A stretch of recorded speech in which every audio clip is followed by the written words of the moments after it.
Alam mo ba na may isang military unit na pumapatay sa buong mundo nang walang pahintulot ng Congress? Ang Joint Special Operations Command. Nagsimula bilang maliit na counter-terrorism group.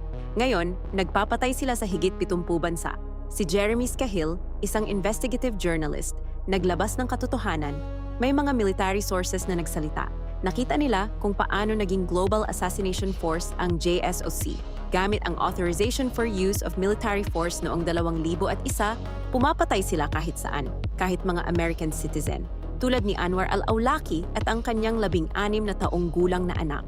Hindi sila sumusunod sa normal na military command. Direkta silang nag-uulat sa White House. May sarili silang intelligence networks. May sarili nilang detention facilities.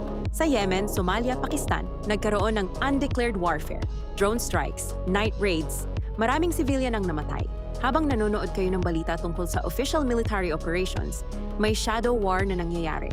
Walang congressional oversight. Walang public accountability.